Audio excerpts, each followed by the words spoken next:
നമ്മളിവിടെ കുറേ സാധനമൊക്കെ ഉണ്ടാക്കി. പക്ഷേ നമ്മൾ ഇതിന് മുന്നേ ഉണ്ടാക്കിയതാന്നേ, ഇതിൻ്റെ ഒരു വേറെ വെറൈറ്റിയാണ്. പക്ഷേ എന്നാന്നോ, നമ്മുടെ ആനീസ് കിച്ചണിൽ നമ്മൾ ഒരു റെസിപ്പി പോലും നമ്മൾ കളയരുത്. നമുക്കറിയാവുന്ന ഒക്കെ നമ്മുടെ വീട്ടിലുണ്ടാക്കി ഒരു സ്ഥിരം ചെയ്യുന്ന പോട്ട് എന്നും പറഞ്ഞ് ഞാൻ ഈ പറയാൻ പോകുന്ന കറികളൊന്നും കുറ്റം പറയുകയല്ല, നമ്മൾ നിത്യേന തിന്നുന്നതല്ലേ. അന്നേരം പിന്നെ ഈ അവിയലായാലും സാമ്പാറായാലും മെഴുക്കുവരട്ടി ആയാലും ഒക്കെ ആയാലും നമുക്ക് അതിൽ നിന്നൊരു വെറൈറ്റി ഒക്കെ കൊടുക്കുമ്പോഴത്തേനും ഉണ്ടല്ലോ കുറച്ച് നമുക്കൊരു ഈ വീട്ടമ്മമാർക്ക് ഒരു ഇംപ്രഷൻ കിട്ടും. നമ്മളിപ്പോൾ ഇവിടെ എന്നാ ഉണ്ടാക്കാൻ പോകുന്നതെന്ന് അറിയാവോ? Chilli fish.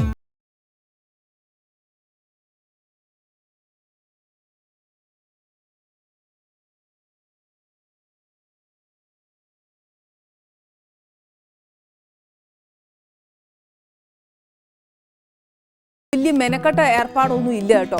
ഞാൻ സത്യം പറഞ്ഞ റെസിപ്പീസൊക്കെ കണ്ടുപിടിക്കുന്നത് എന്നാന്നോ, ഇച്ചിരി നമുക്ക് വീട്ടമ്മമാർക്ക് എളുപ്പമുള്ള കാര്യങ്ങളാണ് ഞാൻ കണ്ടുപിടിക്കുന്നത് കൂടുതൽ. കാര്യം എന്നാന്ന് വെച്ചാൽ നമ്മൾ പെട്ടെന്ന് അടുക്കളയിൽ അങ്ങോട്ട് ചെല്ലുമ്പോഴത്തേന് ചിലപ്പോൾ ഇന്ന കാര്യങ്ങളൊന്നും ചിലപ്പോൾ നമ്മുടെ കയ്യിൽ കാണുകയല്ല. സത്യമല്ല, എല്ലാ വീട്ടിലും ഉള്ളത് തന്നെയല്ലേ, ഇത് ഉണ്ടേലും ഉണ്ടാക്കാനൊക്കത്തുള്ളൂ എന്നൊന്നും നമ്മൾ ചിന്തിക്കരുത്. അപ്പം നമ്മുടെ കയ്യിൽ എന്നാ ഉള്ളതെന്ന് വെച്ചാൽ അത് വെച്ച് ഉണ്ടാക്കി ശ്രമിക്കണം. അന്നേരം എന്താ പറയുക, പുതിയൊരു റെസിപ്പിയും കിട്ടും. നമ്മൾ എന്നതേലും ഒരു നല്ല സാധനം കണ്ടുപിടിച്ചു എന്നുള്ളൊരു സന്തോഷവും ഒരു ചെറിയ അഹങ്കാരവും ഒക്കെ ചിലപ്പോൾ വന്നെന്നിരിക്കും. അഹങ്കാരം വേണ്ട. ഇപ്പം എന്തായാലും അഹങ്കാരമൊക്കെ മാറ്റി വെച്ചേച്ച് ഞാനിപ്പോൾ കണ്ടുപിടിച്ച ചില്ലി ഫിഷ് എങ്ങനെയാണ് ഉണ്ടാക്കുന്നതെന്ന് നമുക്ക് നോക്കാം. അതിനുവേണ്ടി സാധനങ്ങളൊക്കെ അറിയണ്ടേ, അതെന്നാന്ന് പറഞ്ഞു തരാം. പിന്നെ ഞാൻ ഓപ്ഷൻസും ഇട്ട് തരാം കേട്ടോ.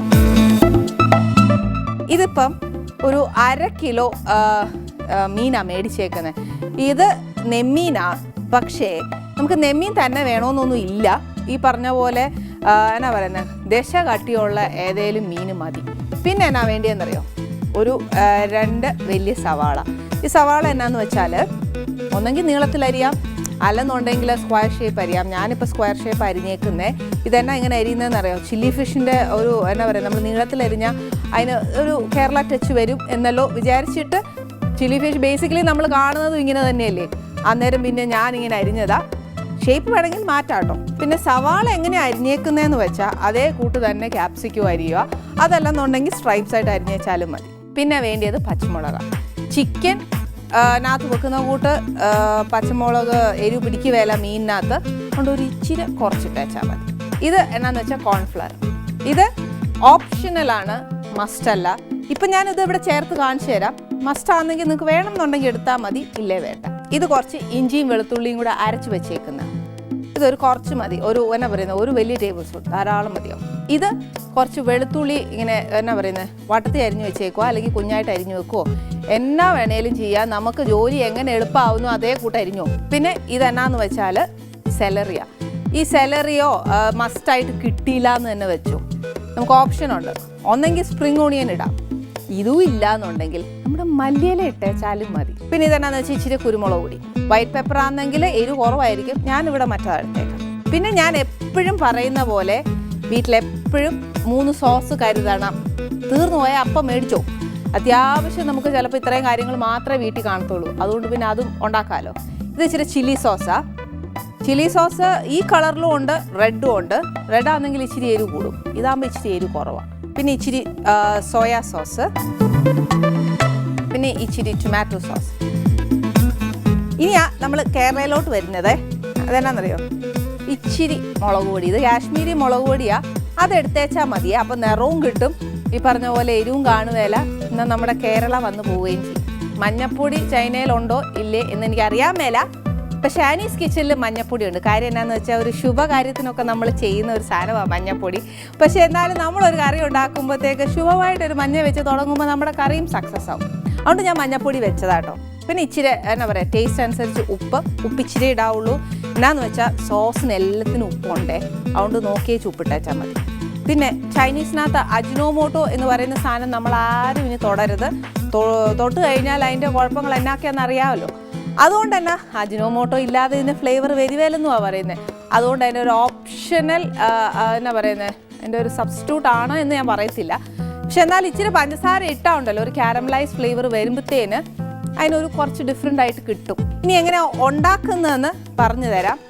ഏറ്റവും എളുപ്പമാണ്. ഇപ്പോൾ ഞാൻ പറഞ്ഞ കാര്യങ്ങളൊക്കെ മനസ്സിലായില്ലേ. പിന്നെ നമ്മുടെ മീൻ വറുക്കാനായിട്ട് ഇച്ചിരി എണ്ണ. ഇനി മീൻ ഇച്ചിരി നേരം ഒന്ന് പുരട്ടി വെക്കണം. അതിനെന്നാ ചെയ്യേണ്ടതെന്നറിയോ, നമ്മൾ ശരിക്കും പറഞ്ഞാൽ മീൻ പുരട്ടുന്നത് എങ്ങനെയാണ്, മഞ്ഞപ്പൊടി, മുളക് പൊടി, കുരുമുളക് പൊടി, ഇഞ്ചി വെളുത്തുള്ളിയൊക്കെ ഇട്ടല്ലേ. എന്നാൽ ഇവിടെ ഞാനിപ്പോൾ ഇതൊന്നും ചേർക്കുന്നില്ല. ഞാനിപ്പോൾ എന്നാ ചേർക്കാൻ പോകുന്നത്, ആദ്യം മീൻ എടുത്ത് ഇതിനകത്ത് ഇടുവാന്നേ.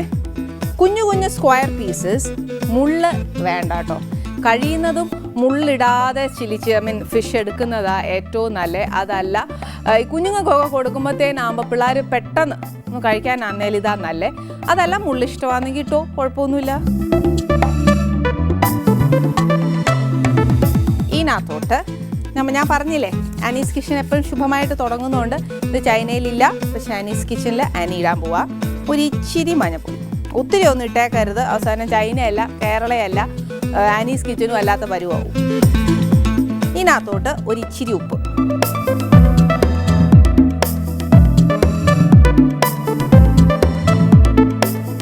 ഒരു ഇച്ചിരി കുരുമുളക് പൊടി. ഈ കണക്കൊക്കെ പറയുവാന്നേലേ ഈ മീനിൻ്റെ അളവനുസരിച്ച് നമുക്കറിയാമേലേ. അപ്പോൾ അങ്ങോട്ടും ഇങ്ങോട്ടും ഒക്കെ ഒന്ന് നോക്കിയേക്കണം, ആ മീനയിൽ പെരളാനുള്ള സാധനങ്ങളൊക്കെ അതിനകത്ത് കിട്ടണം. ഇതിപ്പോൾ ഒരു ടീസ്പൂൺ കണക്കാണ്, അന്നേരം ഞാനൊരു 1/2 ടീസ്പൂണാണെന്നു കുരുമുളക് പൊടി ഇതിനകത്ത് ഇട്ടേക്കുന്നത്. ഇനി എന്നാ വേണ്ടിയെന്നറിയോ, ഇഞ്ചിയും വെളുത്തുള്ളി ഒന്നും വേണ്ട. അതിന് പകരം നമുക്കൊരു ഇച്ചിരി സോയാ സോസ്, അതായത് ഇതിൻ്റെ റേഷ്യോ എങ്ങനെയാണെന്ന് വെച്ചാൽ 3 ടീസ്പൂൺ ഏത് സ്പൂൺ എടുക്കുവാണെങ്കിലും ക്വാണ്ടിറ്റി അനുസരിച്ച് ഏത് സ്പൂണാണെങ്കിലും ടൊമാറ്റോ സോസ് 3, സോയ 2, അല്ലെങ്കിൽ ചില്ലി സോസ് 2, സോയ 1. അതനുസരിച്ച് സോയ ലൈറ്റ് ആണോ കുറച്ച് ഹാർഡ് സോസ് ആണോ എന്നുള്ളത് നോക്കിക്കോണം. എൻ്റെ കയ്യിൽ ഇപ്പോൾ ഇരിക്കുന്ന ഇച്ചിരി ഹാർഡാണ്, അതുകൊണ്ട് ഞാൻ 1 ടീസ്പൂണും കൂടെ ഇതിനകത്തോട്ട് ഒഴിക്കും. പിന്നെ ഇതിനകത്തോട്ട് ഇച്ചിരി എരിവും കൂടെ വേണ്ടേ. അന്നേരം എന്നാന്ന് വെച്ചാൽ ഞാനൊരു ഇച്ചിരി മുളക് പൊടിയും കൂടി ഇട്ടേച്ച് നമ്മുടെ മീനാണെങ്കിൽ ഒന്ന് പെരട്ടാൻ പോവാം.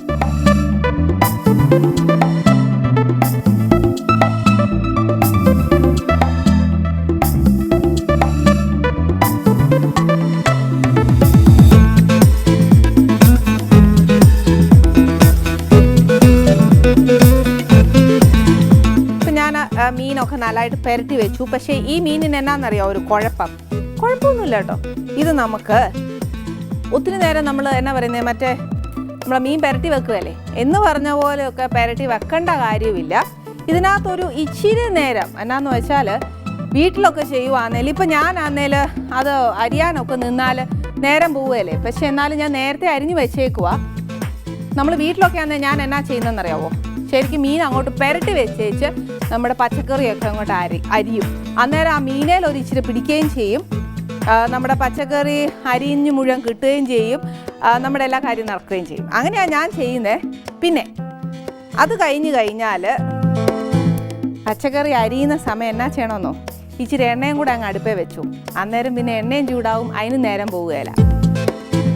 പിന്നെ ഈ മീനാന്ന് വറുത്തെടുക്കുമ്പോഴത്തേക്ക് ഒരു കാര്യമുണ്ട്, ഇതിനകത്ത് ഈ പറഞ്ഞ കൂട്ട് ഒത്തിരി അങ്ങോട്ട് ഡീപ് ഫ്രൈ നമ്മൾ മീനൊക്കെ വറുത്തെടുക്കുകയല്ലേ എന്ന് പറഞ്ഞ കൂട്ടൊന്നും എടുക്കണ്ട. ഒരു ഷാലോ ഫ്രൈ എന്ന് പറഞ്ഞാൽ ഇച്ചിരി ഷാലോ ഫ്രൈ അല്ല, ഒരു ഇച്ചിരി കൂടെ മുമ്പോട്ടുള്ള ഫ്രൈ. ഇനി ഞാനിത് ഇതിനകത്തോട്ടിട്ട് വറക്കാൻ പോവാം. ഇത് ആദ്യമായിട്ടൊക്കെ ചെയ്യുന്നവരാന്നേൽ എന്നാ ചെയ്യണമെന്നറിയോ, ഇത്ര കുഞ്ഞായിട്ടൊന്നും മുറിക്കരുത്. ഇച്ചിരി എന്നാ പറയുന്നത്, നമുക്ക് ഉറപ്പ് വരുന്ന കഷ്ണമായിട്ട് മുറിച്ചേച്ചാൽ മതി. എൻ്റെ ചീനച്ചട്ടിയിലുണ്ടല്ലോ ഒറ്റ ട്രിപ്പിന് വറക്കാൻ ഒക്കുകയല്ല, 2 ട്രിപ്പായിട്ടല്ലേ വറക്കാനൊക്കെ ഉള്ളൂ. ഞാൻ ആ ചോദിച്ച ചെറിയ ഒരു ബ്രേക്കിൽ ഞാൻ എൻ്റെ ആ കുഞ്ഞു കഷ്ണമായിട്ടുള്ള ആ ഒരു മീൻ നമ്മൾ പെരട്ടി വെച്ചില്ലേ, അത് ഞാൻ വറുത്ത് വെച്ചിട്ടുണ്ട്. ഇനി എന്നാ ചെയ്യേണ്ടതെന്ന് അറിയാവോ, അതേ പാൻ തന്നെ എടുക്കാൻ മതി. നമ്മളൊക്കെ എനിക്ക് എല്ലാവർക്കും അങ്ങനെയൊന്നും അറിയത്തില്ല, എല്ലാവർക്കും പാത്രം കഴുകാൻ ഇഷ്ടമുണ്ടെങ്കിൽ എനിക്കിഷ്ടമല്ല. അതുകൊണ്ട് ഞാൻ അതേ പാനിൽ തന്നെ ഇച്ചിരി എണ്ണ എടുത്തിട്ടുള്ളൂ. അതിനകത്തോട്ട് പക്ഷേ നമ്മൾ എത്ര എണ്ണ എടുക്കുന്നതെന്ന് വെച്ചാലും നമ്മൾ ആ കറി ഉണ്ടാക്കി വരുമ്പോഴത്തേനും ലാസ്റ്റ് ആകുമ്പോഴത്തേക്ക് ആ എണ്ണ കുറേ അങ്ങ് ഡ്രെയിൻ ഔട്ടാവും. അന്നേരം എന്നാ ചെയ്യണമെന്ന് വെച്ചാൽ നമ്മൾ ആ എണ്ണ അങ്ങ് മാറ്റി വെച്ചാൽ മതി. ഇനി ഇതിനകത്ത് എന്നാ ചെയ്യേണ്ടതെന്നറിയോ, ആദ്യം കുറച്ച് ഇഞ്ചിയും വെളുത്തുള്ളിയുടെയും പേസ്റ്റ് അതിടും. അത് 1 ടീസ്പൂൺ മതിയാവും, നിറച്ച് 1 ടീസ്പൂൺ.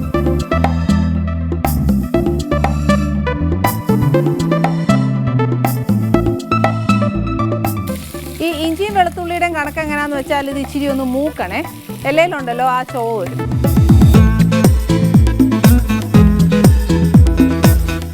ഇപ്പം നമ്മുടെ ഇഞ്ചിയും വെളുത്തുള്ളിയൊക്കെ ഒന്ന് മൂത്ത് കഴിഞ്ഞു. ഇതിനകത്തോട്ട് എന്നാ ചെയ്യാൻ പോകുന്നതെന്ന് വെച്ചാൽ നമ്മൾ അരിഞ്ഞു വെച്ചേക്കുന്ന സവാളയില്ലേ അതിനകത്ത്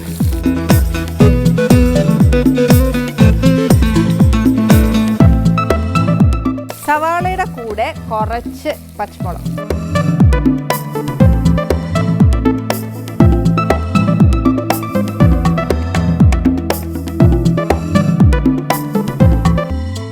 ഇപ്പം ഇച്ചിരി പച്ചമുളക് ഇട്ടേ. ഇനി എന്നാന്നറിയോ, നമുക്ക് അരിഞ്ഞു വെച്ചേക്കുന്ന ക്യാപ്സിക്കം ഇല്ലേ അത് ഒരു ഹാഫ് പോർഷൻ ഇട്ടേച്ചാൽ മതി. കാര്യം എന്താണെന്ന് വെച്ചാൽ ഇച്ചിരി ഇതിനകത്ത് കിടന്നൊന്ന് എന്നാ പറയുന്നത് ആ ഒരു കട്ടി ഭാഗങ്ങളൊക്കെ ഇതിനകത്ത് ഇപ്പം ഇടുക. പിന്നെ മറ്റേ എന്നാ പറയുന്നത് നടുഭാഗമൊക്കെ ആന്നേൽ പിന്നെ ഇട്ടേച്ചാൽ മതി. ഇപ്പം ഞാൻ ഹാഫ് പോർഷൻ ഇട്ടിട്ടുണ്ടേ.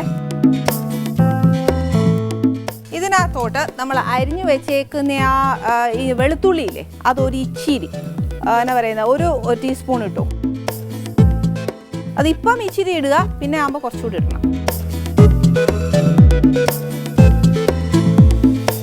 ഇന്നിപ്പോൾ നമ്മൾ ചില്ലി ഫിഷും ചില്ലി ചിക്കൻ ഉണ്ടാക്കിയെടുത്ത് നമ്മൾ ഇനിയിപ്പോൾ എന്നത്തിനാണ് ചില്ലി ഫിഷ് ഉണ്ടാക്കുന്നതെന്ന് എന്നോട് നിങ്ങൾ ചോദിച്ചാലുണ്ടല്ലോ, ഒരു ക്വസ്റ്റ്യൻ എന്നാന്ന് വെച്ചാൽ ഇവിടെ വരാൻ പോകുന്ന ഗസ്റ്റിന് ചേച്ചിയോട് ഞാൻ ആദ്യം ചോദിച്ചപ്പോഴത്തേനാ ചേച്ചി പറഞ്ഞതെന്ന് വെച്ചാൽ ചേച്ചി ബേസിക്കലി ഒരു വെജിറ്റേറിയനാണ്, പക്ഷേ നിൻ്റെ കിച്ചണിൽ വരുമ്പോഴത്തേക്ക് എനിക്ക് എന്നതേലും ഫിഷ് ഐറ്റം മതി എന്ന് പറഞ്ഞു. അപ്പോൾ ഈ ഫിഷ് എന്ന് പറയുമ്പോഴത്തേനുണ്ടല്ലോ എപ്പോഴും നമ്മൾ കപ്പയും മീനും തീയലും ഒക്കെ വെക്കുമല്ലേ. അന്നേരം പിന്നെ നമുക്ക് ചേച്ചീനെ ഒന്ന് എന്നാ പറയുന്നത് പരീക്ഷണമായിട്ട് ചേച്ചിക്ക് കൊടുക്കാൻ ഒക്കുകയില്ല. ഒരു നല്ല ഭക്ഷണം തന്നെ നമ്മൾ കൊടുത്തേ ഒക്കത്തുള്ളൂ. അതുകൊണ്ട് എന്നാ ചെയ്യണ്ടേ, നമുക്ക് ഒരു സ്പെഷ്യൽ ഡിഷ് ആയിക്കോട്ടെ എന്ന് വെച്ചു. എന്നാൽ ഒരു നാടനല്ല, എന്നാൽ ഇച്ചിരി ഒരു എന്നാ പറയുക ചൈനീസ് ഒരു ഫ്ലേവറൊക്കെ വരുന്ന ഒരു ചിക്കൻ ഒരു ഡിഷും കൂടെ ആയതുകൊണ്ട് ഒരു ഡിഫറെൻ്റ് ആക്കാമെന്ന് വിചാരിച്ചു. ഈ പറഞ്ഞ പോലെ ചേച്ചി ചേച്ചി ചേച്ചി എന്നൊക്കെ പറഞ്ഞില്ല, ഇത് ആരാന്ന് ഞാൻ പറയണ്ടേ? അത് ഞാൻ പറഞ്ഞുതരാം. ശബ്ദരേഖയിലെ രാജ്ഞി എന്ന് വിശേഷിപ്പിക്കുന്ന ഒരാളാണ് ഇന്നിവിടെ വരുന്നത്. ചേച്ചിയുടെ ശബ്ദത്തിലൂടെ എത്രയോ കഥാപാത്രങ്ങളുണ്ട് നമ്മൾ ഈ പ്രേക്ഷകരുടെ ഇടയിൽ ഇങ്ങനെ മായാതെ നിൽക്കുന്നത്. നന്മ അറിഞ്ഞുകൊണ്ടൊരു മനുഷ്യനെ വഞ്ചിച്ചിട്ട് എനിക്ക് എന്ത് നന്മ കിട്ടാനാ? വേണ്ട, എനിക്ക് വേണ്ട നന്മ. ശരിക്കും അത് കേൾക്കുമ്പോൾ തന്നെ നമുക്ക് മനസ്സിനകത്ത് കാത്തു സൂക്ഷിക്കുന്ന ഒരുപാട് ക്യാരക്ടേഴ്സ് ഉണ്ടാവും. நாம ரெண்டு பேரும் பழகி கொஞ்ச நாள் தான் ஆச்சு. அதுக்குள்ளே நீங்க என்ன விட்டுட்டு போயிடுவீங்களோன்னு எனக்கு எவ்வளோ வேதனையா இருக்கு. இவ்வளோ காலமா உங்களையும் മനസ്സിൽ நினைச்சிட்டு இருக்கிற അമ്മണിക്കുട്ടിക്ക് എത്ര വിഷമം ഉണ്ടാവും. കുറച്ചൊക്കെ ഒരു ഹിന്റ് കിട്ടിയില്ലേ ആരെ കുറിച്ചാ ഞാൻ ഈ പറയുന്നതെന്നുള്ളേ? എന്തൊക്കെയാ ഈ പറയുന്നേ? അപ്പോ നകുലേട്ടനെ കുറിച്ച് സണ്ണി ഇങ്ങനെയൊക്കെ വിചാരിച്ചിരിക്കുന്നേ?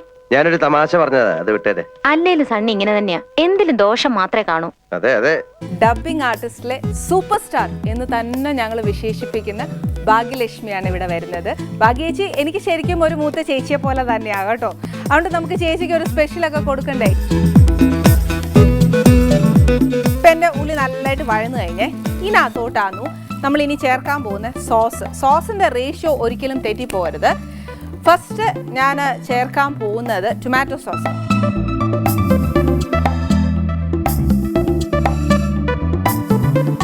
മൂന്ന് ടീസ്പൂണാണ് ഒഴിക്കാൻ പോകുന്നത്.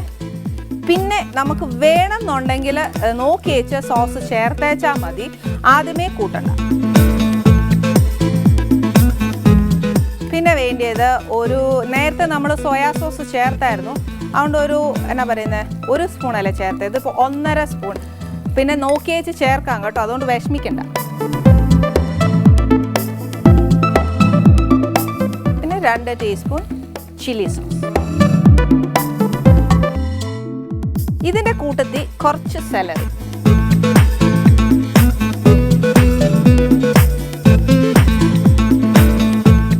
ഒരു ഇച്ചിരി പഞ്ചസാരയാ, അതിന് കണക്കൊന്നുമില്ല. ഒരു എന്നാ പറയുന്നത് ഇതേണ്ടേ നമ്മൾ കയ്യിൽ ഇച്ചിരി എടുത്തേച്ച് ഇങ്ങനെ ഒരു വട്ടം ചുറ്റുന്ന ഒരു കണക്കില്ലേ, അത് മതി. പിന്നെ ഇതിനകത്തോട്ട് ഒരു ഇച്ചിരി ഉപ്പല്ല സോറി കേട്ടോ, കുരുമുളക് പൊടി.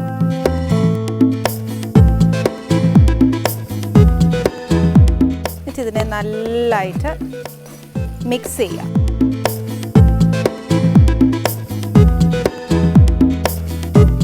ഈ സോസ് ആവുന്ന സമയത്താണ് ഞാൻ പറഞ്ഞേ നമുക്ക് വേണമെങ്കിൽ ഒരു ഇച്ചിരി കോൺഫ്ലവർ, 1 സ്പൂൺ കോൺഫ്ലവർ ഇച്ചിരി വെള്ളത്തിൽ കലക്കി വെച്ച് ഇതിനകത്തോട്ട് ഒഴിക്കുക. ഞാനിപ്പോൾ അത് ഇച്ചിരി ഒഴിച്ച് കാണിച്ചു തരാം.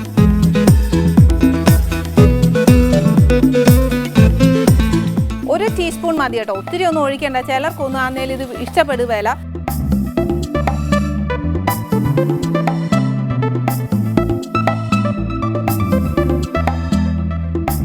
ഇതിൻ്റെ ഉള്ളൊരു ഗുണം എന്നാണെന്നറിയാമോ, നമ്മൾ സോസ് ചേർക്കുമ്പോഴത്തേക്ക് കുറച്ച് നമ്മൾ ആ ചേർത്തേക്കുന്ന എല്ലാം കൂടി ചേർത്തേക്കുന്ന സോസില്ലേ, അതിനൊരു തിക്ക് കൺസിസ്റ്റൻസി കിട്ടും.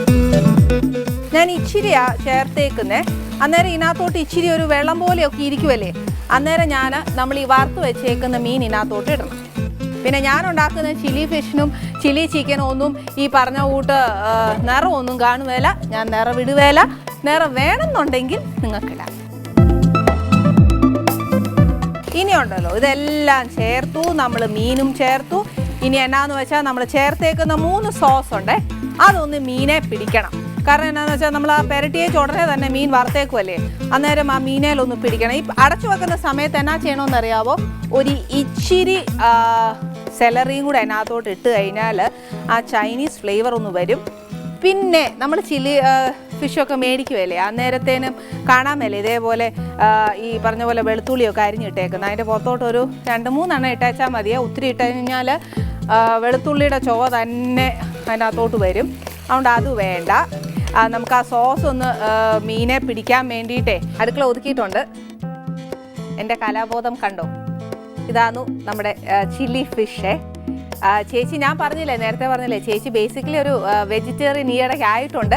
പക്ഷേ ഈ അനിയത്തിയുടെ ഈ കുഞ്ഞ് അടുക്കളയിൽ വരുന്നതുകൊണ്ട് ചേച്ചിക്ക് ഇന്ന് മീൻ വേണം എന്ന് പറഞ്ഞിട്ടുണ്ട്. പക്ഷേ അതിൻ്റെ ഈ ചില കൂടപ്പറപ്പുകളൊക്കെ ചില ദുരുദ്ദേശങ്ങൾ കൊണ്ടൊക്കെ നമ്മളോട് പലതും ഈ കൊനഷ്ട് ചോദിച്ചെന്നിരിക്കും. അങ്ങനെ ചോദിച്ചാണോ എന്നൊന്ന് എനിക്ക് പരദൂഷണം പറഞ്ഞപ്പോഴത്തേക്കും പറഞ്ഞു, ഇത് കൂടപ്പറപ്പുകളുടെ സ്വഭാവമാണ് അല്ലേ ചേച്ചി?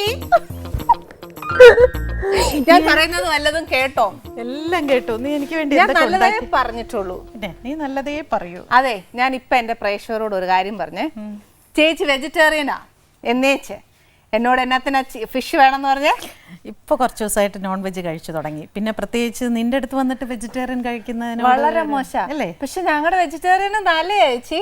അപ്പൊ ഞാൻ പറഞ്ഞേ ചില കൂടപ്പുറപ്പുകൾ കൊണ്ട് ഒരുമാതിരി കൊനഷ്ടം. അല്ലല്ല, എനിക്ക് ആക്ച്വലി മാമ്പഴ പുളിശ്ശേരിയൊക്കെ ഇഷ്ടമാണ്.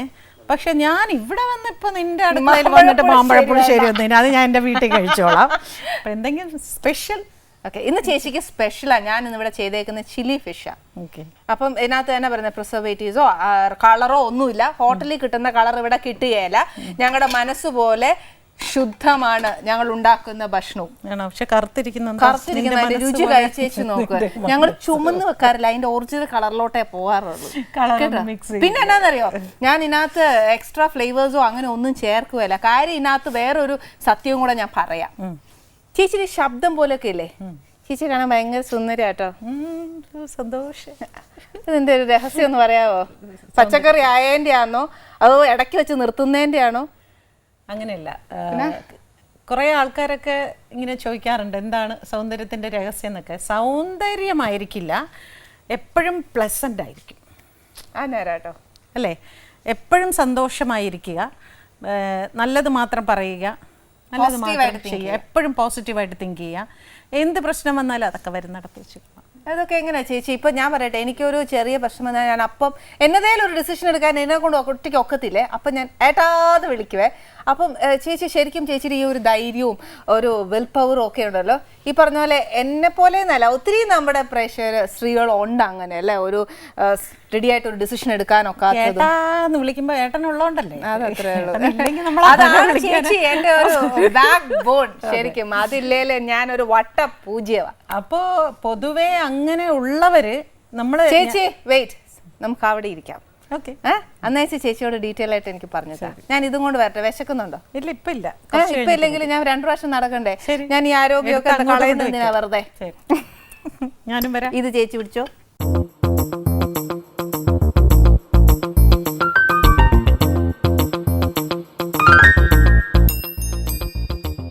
ചേച്ചി, നമ്മളിപ്പൊ പറഞ്ഞില്ലേ, അതൊന്ന് തുടർന്നേ, ഒന്ന് കേക്കട്ടെ.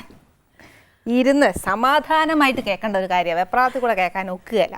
അപ്പോ നമുക്കിങ്ങനെ എല്ലാം ചെയ്തു തരാൻ, എല്ലാം പറയാൻ ഒരാളുള്ളപ്പോൾ നമ്മൾ അങ്ങോട്ട് ചാഞ്ഞുകൊണ്ടേയിരിക്കും. അങ്ങനെ ഇല്ലാത്ത സ്ത്രീകൾ ഒരുപാട് പേരുണ്ടാവില്ലേ? അപ്പോൾ അവർക്കൊക്കെ ഒരു മാതൃകയാവുക. എല്ലാവർക്കും എപ്പോഴും എല്ലാവരും ഉണ്ടാവണം എന്നില്ല. ചാരാൻ ചുമരുണ്ടെങ്കിൽ കൊള്ളാം, ചുമരില്ലെന്ന് പറഞ്ഞാൽ നമുക്ക് ജീവിതം തീർന്നു എന്ന് പറയാൻ പറ്റില്ലല്ലോ. സോ അങ്ങനെ വരുന്നൊരു ധൈര്യമാണ്. അപ്പോൾ ഈ എന്ത് പ്രശ്നം വരുമ്പോഴും ടെൻഷൻ അടിക്കുക, കരയുക. അപ്പോൾ എന്താ സംഭവിക്കുന്നതെന്ന് വെച്ചാൽ പ്രശ്നം കുറേ കൂടെ രൂക്ഷമാവുകയുള്ളൂ. അത് സോൾവ് ചെയ്യുന്നില്ല നമ്മൾ. പ്രശ്നം കൂടിക്കൂടി വരുമല്ലാതെ അതുകൊണ്ട് ഒന്നും സംഭവിക്കാൻ പോകുന്നില്ല. ബെറ്റർ നമ്മൾ വളരെ സമാധാനമായിട്ട് ചിന്തിച്ചാൽ നമുക്കിതിന് സൊല്യൂഷൻ കിട്ടും. എല്ലാത്തിനും സൊല്യൂഷൻ നമ്മുടെ ഉള്ളിലുണ്ട്. ആ സൊല്യൂഷൻ കണ്ടെത്തുക. അതുകൊണ്ടായിരിക്കും ചിലപ്പോൾ എല്ലാവരും പറയും ഭയങ്കര പോസിറ്റീവാണ് കാണുമ്പോൾ, കുറച്ച് നേരം ഇരിക്കുമ്പോൾ, സംസാരിക്കുമ്പോൾ. ഒരിക്കലും ഏത് ഗസ്റ്റ് വന്നാലും എനിക്കുള്ള പ്രശ്നങ്ങളോ സങ്കടങ്ങളോ ഞാൻ അവരോട് ഷെയർ ചെയ്യേയില്ല. കാരണം അവർ വരുന്നത് കുറച്ച് നേരം നമ്മളോട് സന്തോഷമായിട്ട് സംസാരിക്കാം അല്ലേ? നമ്മൾ നല്ല കാര്യങ്ങൾ സംസാരിക്കുക, തമാശ പറയുക, അങ്ങനെ കുറേ കാര്യങ്ങൾ. അങ്ങനെ ആകുമ്പോൾ ആ പോസിറ്റീവ്നെസ് നമ്മുടെ ഫേസിൽ വരും. അതായിരിക്കും ചിലവർ പറഞ്ഞത്. നമ്മുടെ മനസ്സാണ് ഇതിനെല്ലാം പ്രധാന കാരണം. ഇപ്പോൾ ഞാൻ ഒരുപാട് സ്ഥലത്ത് പറഞ്ഞിട്ടുള്ള ഒരു കാര്യമാണ്, എന്നാലും പറയാം. ഇപ്പോൾ എൻ്റെ ഇളയ മോന് വളരെ ക്രിട്ടിക്കലായിട്ടൊരു ആക്സിഡൻറ്റ് ഉണ്ടായ സമയത്ത് ഞാൻ കരഞ്ഞേ ഇല്ല. കാരണം ഞാൻ അപ്പം മുഴുവൻ ആലോചിക്കണം എന്താണ് ചെയ്യേണ്ടത്, ഏത് ഡോക്ടറെ വിളിക്കണം, എവിടെ കൊണ്ടുപോകണം, എന്ത് ചെയ്യണം, അത് ചെയ്യണം. കരഞ്ഞ് ബോധം കെടുക എന്ന് പറയുന്ന എല്ലാവർക്കും സാധിക്കുന്ന ഒരു കാര്യമാണ്. പക്ഷേ അത് ഫേസ് ചെയ്യുക എന്ന് പറയുന്നില്ലേ. ചേച്ചി പെച്ച മകനാണ്, ഒരമ്മയാണ്. അപ്പൊ എത്ര ഉള്ളിൽ ഒരു ഏങ്ങൽ വന്നു പോകില്ലേ ചേച്ചി? ഏങ്ങിട്ട് എന്താ കാര്യമൊന്നുമില്ല. പക്ഷെ അതൊരു ഏങ്ങലിൽ കൂടെ അല്ല നമ്മൾ നമ്മുടെ സ്നേഹം പ്രകടിപ്പിക്കേണ്ടത്. അതല്ല നമ്മൾ അപ്പൊ കുട്ടികൾക്ക് നമ്മളോട് വല്ലാത്ത, എൻ്റെ അമ്മ ഭയങ്കര ധൈര്യമുള്ള സ്ത്രീയാണെന്ന് അവർക്കൊരു നമ്മളോട് ഒരു അഡ്മിറേഷൻ വരും, ഒരു ബഹുമാനം വരും. ഇപ്പം എന്ത് പ്രശ്നം വീട്ടിലുണ്ടെങ്കിലും എൻ്റെ കുട്ടികൾക്കറിയാം ഇത് ഞാൻ മാനേജ് ചെയ്തോളും. അതുകൊണ്ട് തന്നെ അവർ എന്തെങ്കിലും പ്രശ്നം പറഞ്ഞാൽ തന്നെ എന്ന് പറഞ്ഞിട്ട് പോകും. എന്താടാ ഇത്ര കെയർലെസ് ആയിട്ട്? അമ്മ ഇതൊക്കെ മാനേജ് ചെയ്യും, ഇതിനേക്കാൾ വലിയ പ്രശ്നമൊക്കെ അമ്മ മാനേജ് ചെയ്തിട്ടില്ലേ.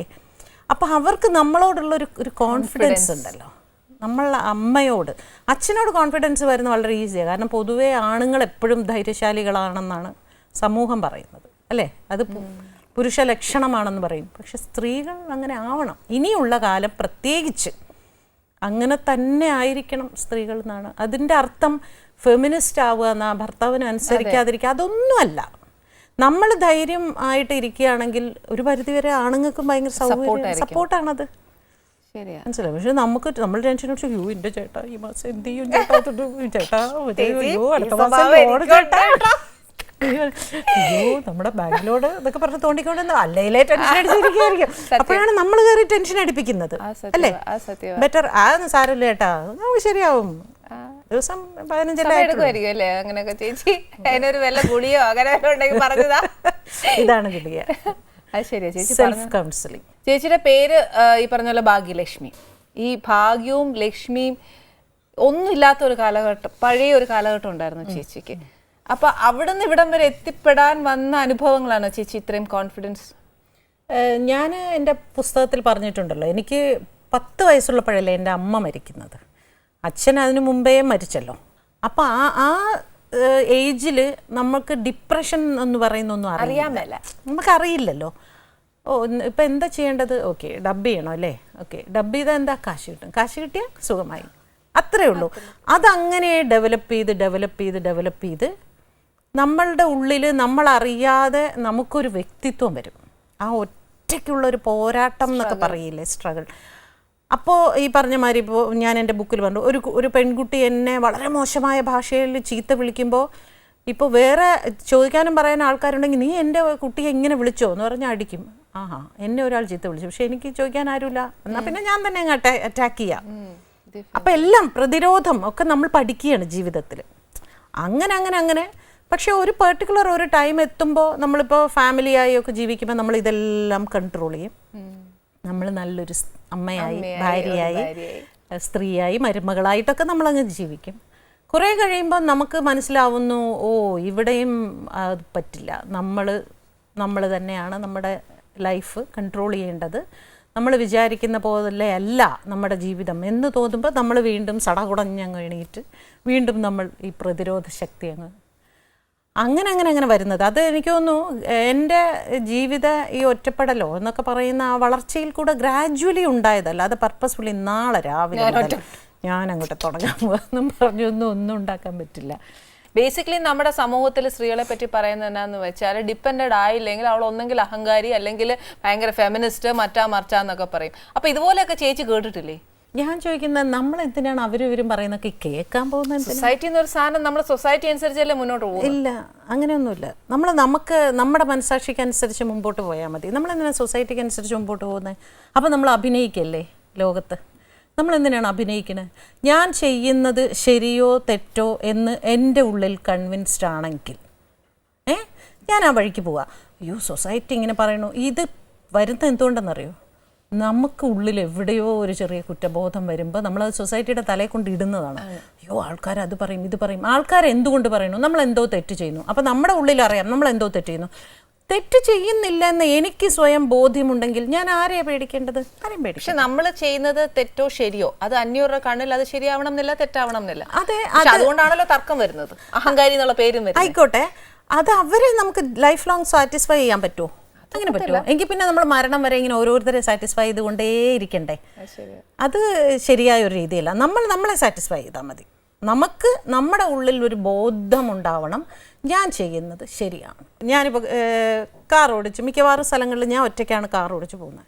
ചിലപ്പോൾ നമ്മുടെ കൂടെ ജോലി ചെയ്യുന്ന ആരെങ്കിലും ഒരു പുരുഷൻ നമ്മുടെ കൂടെ കാറിൽ കയറും. നമ്മളൊരു ലോങ് ഡ്രൈവ് ആയിരിക്കും പോകുന്നത്, ചിലപ്പോൾ എറണാകുളം വരെ ആയിരിക്കും, കോഴിക്കോട് വരെ ആയിരിക്കും.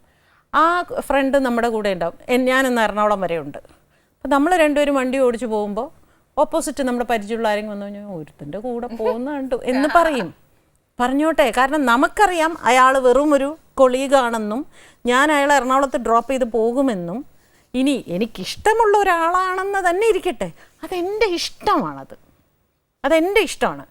അത് സൊസൈറ്റിക്ക് ഇഷ്ടമുള്ള അല്ലെങ്കിൽ സൊസൈറ്റിക്ക് ഇഷ്ടമുള്ള കാര്യങ്ങൾ ചെയ്യുക. സൊസൈറ്റി ഇഷ്ടപ്പെടുന്ന അംഗീകരിച്ച ആളെ മാത്രം ഞാൻ ഇഷ്ടപ്പെടുക, അല്ലെങ്കിൽ സൊസൈറ്റി പറഞ്ഞിരിക്കുന്ന അവരുടെ ചട്ടക്കൂട്ടിനകത്തുള്ള രീതിയിൽ മാത്രം ഞാൻ ജീവിക്കുക എന്ന് പറഞ്ഞാൽ നമ്മൾ ലൈഫ് ലോങ് നമ്മുടെ ലൈഫ് ആർക്കൊക്കെയോ വേണ്ടി എഴുതിയ പോലെ നമ്മൾ ഡിപ്രഷനിൽ പൊക്കോണ്ടിരിക്കും. ചേച്ചി ശരിക്കും മെഡ്രാസിലേക്ക് വരുന്ന ചേച്ചി അഭിനയിക്കാൻ വേണ്ടിയിട്ടല്ലേ? ഞാൻ ആക്ച്വലി മെഡ്രാസിലേക്ക് വരുന്നത് സിനിമയുമായിട്ട് ഒരു കണക്ഷനും ഇല്ലാതെയാണ്. വല്യമ്മ മെഡ്രാസിലായിരുന്നു. അങ്ങനെയാണ് ഞാൻ ചെന്നൈയിലേക്ക് വരുന്നത്. വന്നപ്പോൾ പാട്ട് പഠിക്കുന്നുണ്ടായിരുന്നു കുട്ടിക്കാലത്ത്. അപ്പോൾ വീട്ടിലിങ്ങനെ എപ്പോഴും എന്ന് പറഞ്ഞ് രാവിലെ തുടങ്ങും. അപ്പോൾ ഒരു നെയ്ബർ, ഒരു ഡയറക്ടർ ഉണ്ടായിരുന്നു, എസ് ബാബു. അപ്പോൾ അദ്ദേഹം ഇങ്ങനെ ഒരു ദിവസം ചോദിച്ചു, നല്ല വോയിസ് ആണല്ലോ, ഡബ് ചെയ്തുകൂടെ? അങ്ങനെ ആദ്യം തുടങ്ങിയത് ഡബിങ്ങാണ്. അപ്പൊ ചേച്ചി എത്ര വയസ്സിലാണ് ഡബിങ് തുടങ്ങി? 10 വയസ്സിൽ. അപ്പൊ ചേച്ചിക്ക് ഡബിങ് എന്നാന്നോ ഒന്നും അറിയാൻ മേല? സ്റ്റുഡിയോയിലോ നസു സാറാണ് ഡബ് ചെയ്യിപ്പിച്ചത്. അപരാധി എന്ന് പറയുന്ന സിനിമ അദ്ദേഹമാണ് ആദ്യമായിട്ട് എന്താണ് ഡബിങ് എന്ന് ചെറുതായിട്ട് പറഞ്ഞു തന്ന്. അവിടുത്തെ ചുണ്ടനക്കത്തിനനുസരിച്ച് നമ്മൾ പറയുന്നു, അങ്കിൾ പറഞ്ഞു തരുന്ന പോലെ പറയണം കേട്ടോ എന്ന് പറഞ്ഞ് അദ്ദേഹം പറഞ്ഞു തന്നു. ആദ്യത്തെ റെമ്യൂണറേഷൻ തരുന്നത് നസു സാറായിരുന്നു. അത് ശരിക്കും ഒരു ഭാഗ്യമല്ലേ? 250 രൂപ. ചേച്ചി അപ്പൊ ഇതൊക്കെ പറഞ്ഞു തന്നപ്പോഴേ ചേച്ചി സ്റ്റുഡിയോയിൽ കയറി മൈക്കിന്റെ മുന്നേ ഒക്കെ നിന്നപ്പോഴത്തേക്ക് ചേച്ചിയുടെ ആ ഒരു ഇതെങ്ങനെയാ, ശരിയാവുമോ ഞാൻ ചെയ്ത ഓക്കെ കോൺഫിഡൻസ്? ചുമ്മാ അങ്ങ് വെറുതെ ഒന്നുമില്ല, ഒരു ഫീലിംഗും ഇല്ലാതെ കമനോടെ കയറി ഡയലോഗ് കണ്ടു, ഡയലോഗ് പെട്ടെന്ന് പഠിച്ചു. പക്ഷെ ഇതെവിടെ പറയണം എന്നുണ്ട്, അസ്ഥാനത്തൊക്കെ കയറിയൊക്കെ പറയുമായിരുന്നു. അപ്പം നസു സാർ അങ്ങനെ പറഞ്ഞാൽ പറ്റില്ല, അതാ ആ കുട്ടി വായ തുറക്കുന്നുണ്ടില്ലേ അവിടെ തന്നെ മോള് മാത്രം അങ്ങളിങ്ങനെ തൊട്ട് തരാം കേട്ടോ എന്ന് പറഞ്ഞാൽ ഇങ്ങനെ കറക്റ്റ് സമയമാകുമ്പോൾ അങ്ങനെ തൊടും. അപ്പോൾ നമ്മൾ എന്ന് പറഞ്ഞ കൂടി പറയും ഒരു ഇപ്പൊ ആ സിനിമ കാണുമ്പോ തോന്നിയിട്ടുണ്ട് എന്തൊരു വൃത്തികേടായിട്ടാണ് ഡബ് ചെയ്ത് വെച്ചിരിക്കുന്നത്. കാരണം പറഞ്ഞു തന്നത് ഒരു കിളി പറയുന്ന പോലെ അതുപോലെ പറഞ്ഞിട്ടുണ്ടെന്നല്ലാതെ അമ്മേ ഇവനാണെങ്കിൽ എന്നെ തല്ലി. അപ്പൊ ഇപ്പൊ കാണുമ്പോ ആലോചിക്കും അയ്യോ എന്ത് വൃത്തികേടായിട്ടുണ്ട്. ചേച്ചി ഡബിങ് കയറി വന്നപ്പോൾ ചേച്ചിക്ക് ശരിക്കും ശോഭന ചേച്ചി പിന്നെ വേറെ ആരെങ്കിലും വർത്താനം പറഞ്ഞാൽ ഞങ്ങൾ ആരും അംഗീകരിക്കുകയില്ലായിരുന്നു, ചേച്ചിയുടെ സൗണ്ട് തന്നെയാന്ന് പറയുമായിരുന്നു. പക്ഷെ ചേച്ചി ചെയ്തത് അങ്ങനെ പ്രൊഫഷണലാക്കി വന്നപ്പോഴത്തേക്ക് അന്ന് കുറേ ചേച്ചിയുടെ നേരത്തെ മുന്നേ ഉള്ള കുറേ ഡബിങ് ആർട്ടിസ്റ്റുകളൊക്കെ വർക്ക് ചെയ്തുകൊണ്ടിരുന്നില്ലേ? അപ്പൊ അതിന്റെ കൂടെ ചേച്ചി ഇങ്ങനെ എസ്റ്റാബ്ലിഷ് ആയിട്ട് വന്നുകൊണ്ടിരുന്നപ്പോഴത്തേന് എന്നേലും പ്രശ്നങ്ങളോ അങ്ങനെ ഒന്നും ഉണ്ടായിട്ടുണ്ടോ? പിന്നിലൊക്കെ ഉണ്ടാവുമായിരിക്കും. അത് ഞാൻ പറഞ്ഞില്ലേ, ഞാൻ ഒന്നും ശ്രദ്ധിക്കില്ല പണ്ടും അതെ. എന്തിനാണ് ഇത് അങ്ങോട്ടും ഇങ്ങോട്ടൊക്കെ നോക്കുന്നത്? നമ്മളിങ്ങനെ അങ്ങ് നോക്കിപ്പോയാൽ മതിയല്ലോ. അല്ലാതെ അതിലൊക്കെ നമ്മൾ ഓവർ കോൺഷ്യസ് ആയി കഴിഞ്ഞാൽ നമ്മൾ ഡിസ്റ്റർബ്ഡ് ആവും. പിന്നെ നമുക്ക് അവരോട് ശത്രുത വരും അല്ലേ, ഒരു പിണക്കമൊക്കെ വരും. അതുകൊണ്ട് അതൊന്നും അങ്ങനെ ശ്രദ്ധിച്ചിട്ടില്ല. അപ്പൊ ഡയറക്ടേഴ്സുമായിട്ടോ എന്നതേലും ഇപ്പൊ പറഞ്ഞ പോലെ ചേച്ചിക്ക് പറഞ്ഞ മോഡുലേഷൻ വരാതെ പോവുകയോ എന്തേലും അങ്ങനെ ഉണ്ടായിട്ടുണ്ടോ? ഒരുപാട് സിനിമ പലപ്പോഴും നല്ല ആർട്ടിസ്റ്റുകൾക്ക് ഡബ് ചെയ്യാനാണ് ഏറ്റവും ബുദ്ധിമുട്ട്. അല്ലാതെ സാധാരണ എല്ലാവരും പറയും അത് ചെയ്ത് ഗംഭീരമാക്കിയിട്ടുണ്ട് കേട്ടോ, ശരിക്കും അവർ ചെയ്തതിനേക്കാൾ നന്നായിട്ടുണ്ട് എന്ന് പറഞ്ഞിട്ടുണ്ടെങ്കിൽ അതിനർത്ഥം ആർട്ടിസ്റ്റ് പോരായിരുന്നു എന്നാണ്. കാരണം ആർട്ടിസ്റ്റ് പോരായെങ്കിൽ നമ്മൾ കുറച്ചൊക്കെ ചെയ്യുമ്പോൾ അത് എന്തൊക്കെയോ ആയി മാറും. ശരിയായി. അതേസമയം ആർട്ടിസ്റ്റ് വളരെ പെർഫെക്റ്റ് ആയിട്ട് ചെയ്തിട്ടുണ്ടെങ്കിൽ നമ്മൾ എത്ര ചെയ്താലും പെർഫെക്റ്റ് ആവില്ല. ഇല്ല, അങ്ങനെ ചേച്ചിക്ക് വല്ല അനുഭവം വന്നിട്ടുണ്ട്? ഒരുപാട് വന്നിട്ടുണ്ട്. ഒരു എക്സാമ്പിൾ പറയാ ചേച്ചി.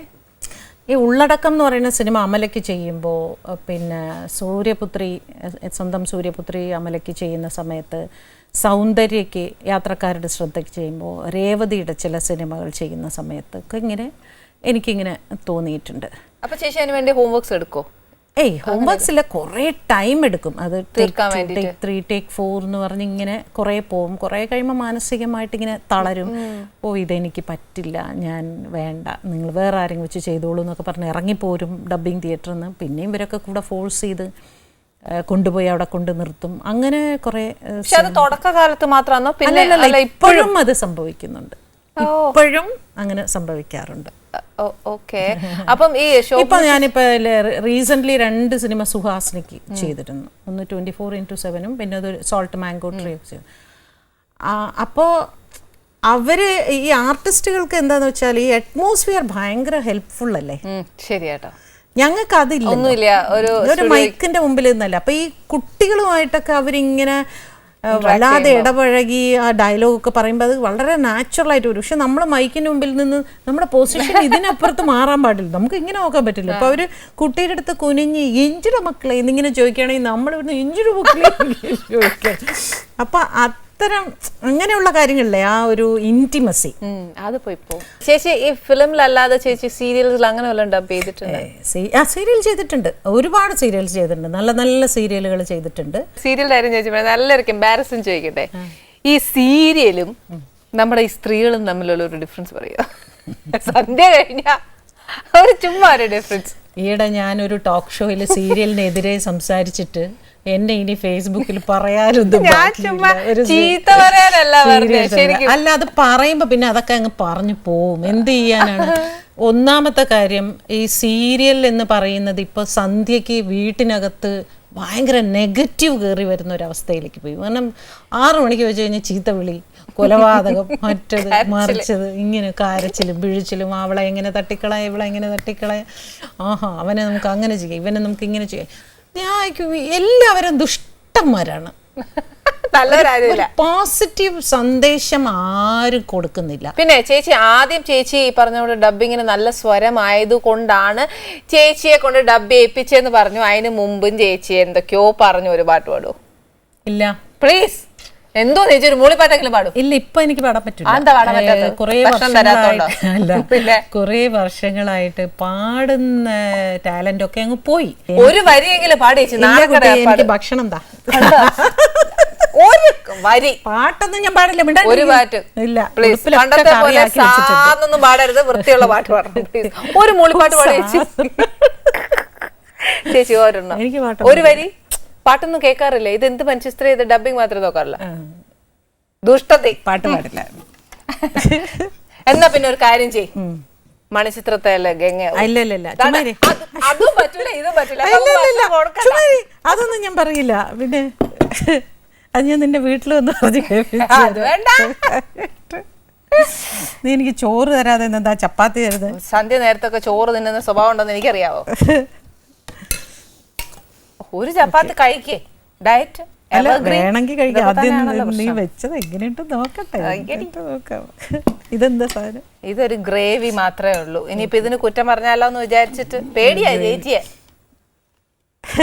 പറ. എല്ലാരും ഇപ്പൊ ചേച്ചി തന്നെ നോക്കുന്നത്, ഞാനല്ല. എന്റെ പ്രേക്ഷകർക്കൊക്കെ മൊത്തം അറിയണ്ടേ ചേച്ചിയുടെ. ഞാൻ ചേച്ചി കഴിച്ചിട്ട് എന്നെ നോക്കണ്ട. ഇതിന്റെ പേരെന്താ? ചില്ലി ഫിഷ് ആണോ? ആണോന്ന് എന്റെ ദൈവമേ, എന്നെ കൊല്ലേ. കൊള്ളാം. ഇഷ്ടായോ? നന്നായിട്ടുണ്ട്. സമാധാനായി. കണ്ടോ ചേച്ചി ഉള്ള കാര്യം ഉള്ളതുപോലെ പറയും കേട്ടോ. അതുകൊണ്ട് എൻ്റെ പ്രേക്ഷകർക്ക് ഇപ്പൊ മനസ്സിലായില്ലേ, ശരിക്കും എൻ്റെ മോൻ ചേച്ചി തിന്നുകയല്ലായിരുന്നു മീനെ. അസലായിട്ടുണ്ട്. ഞാൻ ഒരുവിധം പെട്ട ഭക്ഷണമൊന്നും അത്ര പെട്ടെന്ന് ഒരു സർട്ടിഫിക്കറ്റ് കൊടുക്കാത്ത ആളാണ്. കറക്റ്റാണ്. കാരണം എനിക്ക് അറിഞ്ഞുകൂടാത്തതുണ്ട്. എനിക്ക് തന്നെ അപ്രിസിയേഷൻ അല്ല, ദുഷ്ട. ചേച്ചി ഈ പറഞ്ഞാല് ചേച്ചി അടുക്കളയിലേ കയറുവല്ലേ? ആണക്കേട്. എന്നതാ ചേച്ചി അപ്പൊ വീട്ടിലുണ്ടാക്കുന്ന ചോറും കറിയും ഒന്നും ഇല്ലേ? വീട്ടിൽ അടുക്കള ഉണ്ടാക്കാൻ ഒരാളുണ്ടല്ലോ. ആ അത് ശരി. അവരുണ്ടാക്കുമല്ലോ. അപ്പൊ ചേച്ചി അവരുണ്ടാക്കുന്ന ഭക്ഷണത്തിൽ എന്നേലും ഉപ്പോ എന്നേലും കുറവാണെങ്കിൽ അത് കഴിക്കുമ്പോ പറയും കൂടിപ്പോയി കുറഞ്ഞു പോയെന്ന് കഴിക്കുമ്പോ പറഞ്ഞാൽ പറയാം. ഞാൻ ഒറ്റയ്ക്കല്ലേ ഉള്ളൂ. അപ്പൊ ചേച്ചി ഭക്ഷണമൊക്കെ ജീവിതത്തിൽ ഇത്ര വലിയ വിഷയമാണ്. പിന്നെ ഞങ്ങൾക്കൊക്കെ ചോദിച്ചാ എനിക്ക് എന്നെ ഭക്ഷണം തന്ന ആർക്കും കീഴ്പ്പെടുത്താൻ പറ്റൂല. ഇപ്പൊ നല്ലല്ലേ? ഞാൻ നിനക്ക് കീഴ്പ്പെട്ടിട്ടൊന്നും പറഞ്ഞില്ല, ഉള്ളത് നല്ല കാര്യം പറയാനേ പറഞ്ഞുള്ളൂ. അല്ല, ഫുഡ് നല്ല രസമുണ്ട്, നല്ല ടേസ്റ്റ് ഉണ്ട്. ഞാൻ കഴിച്ചിട്ടില്ല ഇതുവരെ, ആദ്യമായിട്ടാണ് ചില്ലി ഫിഷ് ഞാൻ കഴിക്കുന്നത്. അസലായിട്ടുണ്ട്. പക്ഷേ അല്ലല്ല, ഇതിനുള്ള പക്ഷേ അല്ല. അതായത് അടുക്കളയിൽ കയറാത്ത എന്താന്ന് വെച്ചാൽ ഈ ഭക്ഷണം പണ്ട് മുതലേ ഒരു വലിയ വിഷയമല്ല. എനിക്കിപ്പോൾ വിശന്നാൽ ഇപ്പോൾ ബിസ്ക്കറ്റും കാപ്പിയും തന്നാലും ഞാൻ ഹാപ്പിയാണ്.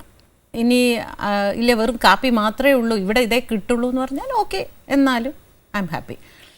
ഇനി വിഭവസമൃദ്ധമായി എൻ്റെ മുമ്പിൽ വെച്ചാലും ഞാൻ അമിതമായി സന്തോഷിക്കുമോ അതെല്ലാം കൂടെ ഹെവി ആയിട്ട് കഴിക്കുക അങ്ങനത്തെ ഒരു സ്വഭാവം ഇല്ല. അതുകൊണ്ട് എൻ്റെ വീട്ടിൽ നിൽക്കുന്നവർക്ക് വലിയ സങ്കടം എന്താണെന്ന് വെച്ചാൽ എന്ത് കൊടുത്താലും മുഖത്തൊരു ചേച്ചിക്ക് ഏറ്റവും ഇഷ്ടപ്പെട്ട ഭക്ഷണം ചേച്ചി? നാടൻ ഭക്ഷണം വന്ന മാമ്പഴപ്പുളിശ്ശേരി. ഇത് വന്നപ്പോ നേരം തൊട്ട് കേൾക്കുക. വേറെ എന്നതേലും പറഞ്ഞേ. തൈര് സാദം. തൈര് സാദം ഭയങ്കര ഇഷ്ടമാണ്. നല്ല ഒരു മെഴുക്കുവരട്ടി, ഉരുളക്കിഴങ്ങ് മെഴുക്കുവരട്ടിയും ചുട്ടരച്ച ചമ്മന്തിയും മുളക് വറുത്തതും ഒരച്ചാറും കൂടെ വേണ്ട, പിന്നെ ഒന്നും വേണ്ട. അത് ശരിയാണ്. അതുകൊണ്ട് അതൊക്കെയാണ് ഫേവറേറ്റ്. പിന്നെ ബ്രേക്ക്ഫാസ്റ്റ് എന്തും കഴിക്കും. എപ്പോഴും എന്നോട് പറയും അമ്മയുടെ കൈ കൊണ്ട് എന്തെങ്കിലും വേണ്ടില്ല. അമ്മ ഇടയ്ക്കിടയ്ക്ക് പറയും അമ്മ ആനി ചേച്ചിയുടെ അവിടെ പോയി എന്തെങ്കിലും വാങ്ങിച്ചോണ്ട് പോവാ, എന്തെങ്കിലും ഉണ്ടാക്കി തരാൻ പറയാം. ഞാൻ ഇടയ്ക്കിടയ്ക്ക് ഉണ്ടാക്കി കൊടുത്തുവിടായിരുന്നു കേട്ടോ പിള്ളേർക്ക്. ശരിക്കും ഈ തള്ള ഇങ്ങനെ ആയിപ്പോയി, എന്നാ ചെയ്യാനൊക്കെ. ചേച്ചി ഒന്നും ഉണ്ടാക്കി കൊടുത്തിട്ടില്ല പിള്ളേർക്ക് കുഞ്ഞുനാളില്? എന്തൊരു അന്തസ്സോടെ പറയുന്നു. ഇതിനൊന്നും മറുപടി ഇല്ല പറയാൻ. പിള്ളേരെ പേഴ്സണലായിട്ട് കിട്ടുമ്പോ ഞാൻ പറയാൻ ബാക്കി. പിള്ളേരെന്നാ ചെയ്യുന്നത് ഇപ്പം? എനിക്കറിയാം, പക്ഷെ എന്റെ പ്രേക്ഷകർക്ക് അറിയാമല്ലോ. മൂത്ത ആള് ഡയറക്ടർ രഞ്ജിത്തിന്റെ കൂടെ അസിസ്റ്റന്റ് ആയിട്ട് വർക്ക് ചെയ്യുന്നു. ഓക്കെ. രണ്ടാമത്തെ ആള് പിന്നെ മൂത്ത ആള് എഞ്ചിനീയറിംഗ് ഒക്കെ കഴിഞ്ഞ് TCSലായിരുന്നു. അതൊക്കെ റിസൈൻ ചെയ്തിട്ടാണ് രഞ്ജിത്തിന്റെ കൂടെ വന്നത്. രണ്ടാമത്തെ ആള് travel and tourism BCom Bangalore Christ കോളേജിൽ കഴിഞ്ഞിട്ട് ഇപ്പം അയാൾ സ്വന്തമായിട്ട് വൈറ്റ് മഗ് എന്ന് പറഞ്ഞൊരു ബാൻഡ് ഉണ്ട്. അവർക്ക് ബേസ് ഗിറ്റാറിസ്റ്റാണ്. ചേച്ചി ഇപ്പം ഈ പറഞ്ഞ പോലെ ഈ പുസ്തകമൊക്കെ എഴുതുന്ന കുറച്ചുകൂടെ ഒക്കെ പ്രായം ചെന്നിട്ട് ഒക്കെയാന്നാ പറയുന്നത്. ചേച്ചി എന്നെ നേരത്തെ എഴുതിയ ഒരു കൊല്ലം ജീവിച്ചാലും അർത്ഥമുള്ള ജീവിതമാണെങ്കിൽ നമുക്കൊരു പുസ്തകം എഴുതാം. 100 വയസ്സ് വരെ ജീവിച്ചാലും ഒരർത്ഥവും ഇല്ലെങ്കിൽ പിന്നെ ആ മനുഷ്യനെ കൊണ്ട് എന്ത് പ്രയോജനം ഈ ഭൂമിക്ക്? ശരിയാ. അപ്പോൾ എനിക്ക് തോന്നി ഞാൻ എൻ്റെ ജീവിതത്തിൽ ഒരാൾ അനുഭവിക്കേണ്ട എല്ലാ ഘട്ടങ്ങളിൽ കൂടെയും കടന്നുപോയ ഒരാളാണ് ഞാൻ. അപ്പോൾ ഞാൻ ഇപ്പോൾ എഴുതിയാൽ അത് ഒന്ന് ഞാൻ എൻ്റെ മനസ്സിലുള്ളത് മുഴുവൻ ഞാനൊരു പേപ്പറിലേക്ക് പകർത്തുന്നു എന്നുള്ളൊരു ആശ്വാസം. 2 നമ്മുടെ നാട്ടിലിപ്പോൾ ഏറ്റവും കൂടുതൽ ഒന്ന് പറഞ്ഞ രണ്ടാമത്തേന് ആത്മഹത്യ ചെയ്യുക അല്ലെങ്കിൽ വീട് വിട്ടിറങ്ങിപ്പോൾ ഇങ്ങനത്തെ ഓരോരോ പ്രശ്നങ്ങളുണ്ടല്ലോ. അപ്പോൾ അത് എനിക്ക് തോന്നി കുറേ പേർക്ക് ഒന്ന് പറഞ്ഞു കൊടുത്താൽ നന്നായിരിക്കും. കാരണം ജീവിതത്തിൽ ഒന്നിനും തളരേണ്ട ആവശ്യമില്ല, എല്ലാത്തിനും സൊല്യൂഷൻ നമ്മുടെ മുമ്പിലുണ്ട്. ശരിയാ. ഇപ്പോൾ ഒരുപാട് പേര് എൻ്റെ അടുത്ത് കൗൺസിലിങ്ങിനെന്ന് പറഞ്ഞ് വരാറുണ്ട്. പെൺകുട്ടികളും അമ്മമാരും ഈവൻ പുരുഷന്മാർ പോലും വരാറുണ്ട്. ഏറ്റവും രസം എന്താ അറിയോ, നമ്മളെപ്പോഴും സ്ത്രീ പീഡനങ്ങളെക്കുറിച്ച് അല്ലെങ്കിൽ പുരുഷൻ പീഡിപ്പിക്കുന്നു എന്നൊക്കെ പറഞ്ഞിട്ട്, പക്ഷെ എന്നെ എത്ര പേരെന്നറിയാം ഭാര്യമാർ പീഡിപ്പിക്കുന്നു, സ്ത്രീകൾ പീഡിപ്പിക്കുന്നു എന്ന് പറഞ്ഞ് എത്ര പേര്. ശരിക്കും പുരുഷ പീഡനം നല്ലോണം ഇവിടെ നടക്കുന്നുണ്ട്. പക്ഷെ എന്താ സംഭവം എന്നറിയോ, ഈ നമുക്ക് നിയമത്തിൽ ഒരുപാട് ആനുകൂല്യങ്ങളുണ്ട് സ്ത്രീകൾക്ക്. ഒരുത്തന്നെ 4 ദിവസം അടുപ്പിച്ച് തുറച്ചു നോക്കിയാൽ എനിക്ക് വേണമെങ്കിൽ അവൻ്റെ പേര് കംപ്ലൈൻറ്റ് കൊടുക്കുക. പക്ഷെ പുരുഷന് അങ്ങനെ ഒരു നിയമം ഇല്ല. അപ്പോൾ ഇവരിപ്പോൾ പോലീസ് സ്റ്റേഷനിൽ പോയിട്ട് പറയുകയാണ്, സാറേ എൻ്റെ ഭാര്യ എടുത്തിട്ട് തല്ലണമെന്ന് പറഞ്ഞ് പോലീസുകാരെന്ന് പറയും നാണമില്ലല്ലേ, പോയാണ് കവാലം കുറ്റിയൊക്കെ കൂട്, അല്ലെങ്കിൽ അവളെ ഉപേക്ഷിക്കുക എന്ന് പറയും. പക്ഷെ അതേ ഒരു സ്ത്രീ പോയി പറയുകയാണെങ്കിൽ ഉടനെ എഴുതി, ഉടനെ അത് FIR ഇട്ടു, നിയമപരമായി മൂവ് ചെയ്തു, അല്ലേ? അപ്പോൾ ശരിക്കും ഇത് നടക്കുന്നുണ്ട്. ചേച്ചി ശരിക്കും ഇത്രയും പേര് കൗൺസിലിങ്ങിന്, കുട്ടികളായാലും പുരുഷന്മാരായാലും സ്ത്രീകളായാലും കൗൺസിലിങ്ങിന് വരുന്നു എന്ന് ചേച്ചി പറഞ്ഞു. പക്ഷെ ചേച്ചിക്ക് അങ്ങനെ കൗൺസിലിംഗ് ഉണ്ട് എന്നുള്ളത് അവർക്ക് എങ്ങനെ മനസ്സിലായി? അത് ഈ പുസ്തകം വായിച്ചിട്ട്. ഈ പുസ്തകം വായിക്കുമ്പോൾ അവർക്ക് തോന്നുന്നത് ഇവരെടുത്ത് പോയാൽ എന്തെങ്കിലും ഒരു സൊല്യൂഷൻ കിട്ടും എന്നൊരു വിശ്വാസം ഉണ്ടല്ലോ. ശരിക്കും ചേച്ചിക്ക് ഒരു സൊല്യൂഷൻ കിട്ടി എന്ന് പറയുന്നത്, ശരിക്കും ചേച്ചി ഞാൻ ചോദിക്കുക, ചേച്ചിയുടെ ജീവിത അനുഭവങ്ങൾക്ക് ഒരു ആശ്വാസം ചേച്ചി ശരിക്കും ഈ ബുക്കിൽ കൂടിയാണോ കണ്ടെത്തിയത്? ഞാൻ ബുക്കിൽ കൂടെയൊന്നുമല്ല, ഞാൻ പറഞ്ഞില്ലേ പണ്ട് മുതലേ എനിക്കൊരു ഞാനിപ്പോൾ അതൊരു പുസ്തകമാക്കാൻ ഉദ്ദേശിക്കുന്നു. അതായത് ഒരു 10-17 വർഷം മുമ്പ് ഒരുപാട് ഡിപ്രഷൻ ലൈഫിൽ ഉണ്ടായിരുന്ന ഒരു സ്റ്റേജ് ഉണ്ടായിരുന്നു. അന്നിങ്ങനെ ഡയറി എഴുതുന്നൊരു സ്വഭാവം ഉണ്ടായിരുന്നു. അപ്പോൾ വല്ലാതെ മാനസിക പ്രശ്നം വന്നപ്പോൾ ഒരു സൈക്യാട്രിസ്റ്റിൻ്റെ അടുത്ത് പോകാം എന്നിങ്ങനെ ഒരു തോന്നൽ വന്നു. സൈക്യാട്രിസ്റ്റിൻ്റെ അടുത്ത് പോയപ്പോൾ എനിക്ക് തോന്നിയത് വേണ്ടിയിരുന്നില്ല. പിന്നെ ഇങ്ങനെ തന്നെത്താനെ ഇരുന്ന് ആലോചിച്ച് അതായത് നമുക്ക് ഒരുപാട് ഫ്രണ്ട്സ് ഉണ്ട്, പക്ഷെ എല്ലാ ഫ്രണ്ട്സിൻ്റെ അടുത്തും എല്ലാം ഒന്നും പറയാനൊന്നും നമുക്ക് പറ്റില്ല, അല്ലേ? ചിലതൊക്കെ നമുക്ക് കുറച്ച് ലിമിറ്റ്സ് ഉണ്ട്. അപ്പോൾ ഇങ്ങനെ ദൈവത്തിനോട് പറയുക എന്ന് പറയില്ലേ, പൂജാമുറിയിലിരുന്ന് പറയാം. അപ്പം അങ്ങനെ ഇരുന്നപ്പോൾ ദൈവത്തിന് കത്തയക്കാൻ തുടങ്ങി. അപ്പോൾ ഒരു ഡയറി എടുത്തിട്ട് ശ്രീകൃഷ്ണന് അപ്പോൾ കൃഷ്ണന് കത്തയക്കാം. കൃഷ്ണന് കത്തയക്കുമ്പോൾ കൃഷ്ണൻ മറുപടി അയക്കും. അപ്പോൾ ഈ അയക്കുന്നതും മറുപടിയും ഞാൻ തന്നെയാണ്. അങ്ങനെ ഇതൊരു കൗൺസിലിംഗ് ആണ്, മനസ്സിലായില്ലേ? ഇതൊരു സെൽഫ് കൗൺസിലിംഗ് ആണ്. അപ്പോൾ എൻ്റെ ഉള്ളിൽ തന്നെ ഇതിനുള്ള ഞാനൊരു ചോദ്യം ചോദിക്കും, എന്നിട്ട് ഉത്തരം ഞാൻ തന്നെ എഴുതും, മനസ്സിലായില്ലേ? അതിൽ ചിലപ്പോൾ എന്നെ കുറ്റപ്പെടുത്തിയൊക്കെ ഞാൻ പറഞ്ഞിട്ടുണ്ട്. എന്നെ ഞാൻ തന്നെ ക്രിട്ടിസൈസ് ചെയ്യും, എന്നെ ഞാൻ തന്നെ ആശ്വസിപ്പിക്കും, എന്നെ ഞാൻ തന്നെ പുകഴ്ത്തും, എല്ലാം ഞാൻ തന്നെ ചെയ്യും. ഇപ്പം അത് വായിക്കുമ്പോൾ ഒരു സംഭവം അന്നത് ചെയ്തെങ്കിലും അതെനിക്ക് ഞാൻ തന്നെ കൊടുത്തൊരു, അതാ ഞാൻ പറഞ്ഞില്ലേ, എല്ലാത്തിനും അവനവൻ്റെ ഉള്ളിൽ സൊല്യൂഷൻ ഉണ്ട്. പക്ഷേ നമുക്ക് ചുറ്റും ഇപ്പോൾ സാധാരണ ഒരു അമ്മയും അച്ഛനും സഹോദരങ്ങളൊക്കെ ഉള്ള ഒരു പെൺകുട്ടിക്ക് ഒരു പ്രശ്നമാണെങ്കിൽ എന്ത് ചെയ്യും? ഓടി വീട്ടിൽ പോകും, അല്ലേ? ഞാനെവിടെ പോവും? നമുക്ക് പോകാൻ ഒരിടമില്ല. അപ്പം നമ്മൾ എന്ത് ചെയ്യും? നമ്മൾ തന്നെ സൊല്യൂഷൻ കണ്ടെത്തും. അങ്ങനെ ഒരു സംഭവം ഇങ്ങനെ കുറേ കാലം എഴുതി അതെനിക്ക് നല്ലൊരു ആത്മധൈര്യം കിട്ടിയിട്ടുണ്ട്. ചേച്ചി ഈ പുസ്തകം ഒത്തിരി പേര് വായിച്ചു എന്നും എല്ലാവരും ചേച്ചി ഇപ്പോൾ കൗൺസിൽ ചെയ്ത് കുറേ ആൾക്കാർ നന്നായില്ലേ? അതെല്ലാം പോട്ടെ, ചേച്ചിക്ക് ഈ പുസ്തകം വായിച്ചിട്ട് ആരെങ്കിലും അവാർഡായിട്ടോ അല്ലെ ഇത്രയും നല്ലൊരു അനുഭവങ്ങൾ കൂടിയും അല്ലെങ്കിൽ ഇത്രയും ഇത് പറഞ്ഞിട്ട് അങ്ങനെ ആരെങ്കിലും ചേച്ചിക്ക് അവാർഡായിട്ടോ? അല്ല, എനിക്ക് ഈ ബുക്കിന് സാഹിത്യ അക്കാദമി അവാർഡ് കിട്ടിയിട്ടുണ്ട്. 2014 കോഴിക്കോടൻ അവാർഡ് ഒരു എഴുത്തുകാരനാണ്, അദ്ദേഹത്തിൻ്റെ പേരിൽ ഒരു അവാർഡ് കിട്ടിയിട്ടുണ്ട്. പിന്നെ പുസ്തകം ഇപ്പോൾ 12ാമത്തെ എഡിഷനായി. ഇപ്പം നമ്മുടെ നാട്ടിൽ ഇപ്പം 10 കല്യാണം നടന്ന 8 ഡൈവേഴ്സ് ആണെന്നാണ് പറയുന്നത്. പക്ഷെ എൻ്റെ കാരണമൊന്നും എനിക്കറിയാൻ മേല, ശരിക്കും കേട്ടറിവാ. ഇങ്ങനെ നല്ല കൗൺസിൽ ചെയ്യുന്ന ഒരു ചേച്ചിക്ക് നമ്മുടെ കുഞ്ഞുങ്ങൾക്ക് വേണ്ടി ഒരു നല്ലൊരു ഉപദേശം കൊടുത്തേ. അതായത് പെൺകുട്ടികൾ ഇനി ജീവിതത്തിൽ എടുക്കേണ്ട ഏറ്റവും വലിയ തീരുമാനം അടിസ്ഥാനപരമായിട്ട് വിദ്യാഭ്യാസം ഉണ്ടായിരിക്കണം. കാരണം നമ്മളിൽ നിന്ന് എന്ത് വേണമെങ്കിലും സമൂഹത്തിന് എടുത്തു മാറ്റാൻ പറ്റും, പക്ഷെ നമ്മുടെ ഉള്ളിലുള്ള വിദ്യ ഒരാൾക്കും തട്ടിക്കൊണ്ടുപോകാനൊക്കെ പറ്റില്ല.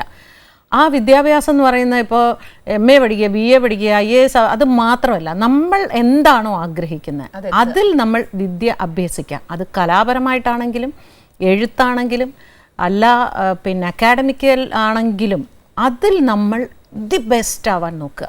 നമുക്ക് ചുറ്റും മറ്റുള്ളവരെന്തു പറയുന്നു എന്നുള്ള കോൺസെൻട്രേഷൻ ഉപേക്ഷിച്ചിട്ട് നമ്മൾ എന്താണ് ചെയ്യേണ്ടത്? ഇത് തന്നെ ആൺകുട്ടികൾക്ക് തിരിച്ചു പറയാനുള്ളത്, സ്ത്രീകളെ ബഹുമാനിക്കാൻ പഠിക്കുക. അത് നിൻ്റെ അമ്മയും നിൻ്റെ പെങ്ങളെയും പോലെ തന്നെയാണ് ഈ നിൻ്റെ മുമ്പിൽ കാണുന്ന സ്ത്രീകളെല്ലാം, അല്ലേ? അതിൽ നിന്ന് ഒരാളെ മാത്രമേ നിനക്ക് കല്യാണം കഴിക്കാൻ പറ്റുള്ളൂ, അല്ല എല്ലാവരെയും നിനക്ക് അമ്മയാക്കാൻ പറ്റില്ല, എല്ലാവരെയും സഹോദരിയാക്കാൻ പറ്റില്ല. അപ്പോൾ ആ ഒരു ആറ്റിറ്റ്യൂഡോടുകൂടെ ആൺകുട്ടികൾ മുമ്പോട്ട് വന്നാൽ ഇവിടെ സ്ത്രീകൾ സേഫായി. ചേച്ചി പറഞ്ഞതൊക്കെ ഒത്തിരി വലിയ കാര്യങ്ങളാണ്. ഇതിൽ നമുക്ക് ചെയ്യാൻ പറ്റുന്ന കാര്യങ്ങളേ ഉള്ളൂ. അതായത് ഇനി വരുന്ന ജനറേഷനും ഈ പറയുന്ന പോലെ ചെയ്യാൻ പറ്റുന്ന കാര്യങ്ങളേ ഉള്ളൂ. എത്രയോ അനുഭവങ്ങൾ വന്ന് ഇങ്ങേറ്റം വരെ എത്തി. ചേച്ചിക്ക് പറയുന്നതിനപ്പുറം എനിക്ക് കൂടുതലൊന്നും പറയാനില്ലല്ലോ. എന്തായാലും എൻ്റെ ഒരു സെൽഫ് കോൺഫിഡൻസ് വെച്ചിട്ട്, ചേച്ചി പറഞ്ഞ ഒരു സെൽഫ് കോൺഫിഡൻസ് ഉണ്ട്, അത് വെച്ചിട്ടുണ്ടാക്കിയ എൻ്റെ ചില്ലി ഫിഷും ചേച്ചിക്ക് ഇഷ്ടപ്പെട്ടു. ഇനി അടുത്ത എപ്പിസോഡിൽ നമുക്ക് പുതിയ അതിഥികളുമായി വീണ്ടും കാണാം. Till then, good bye.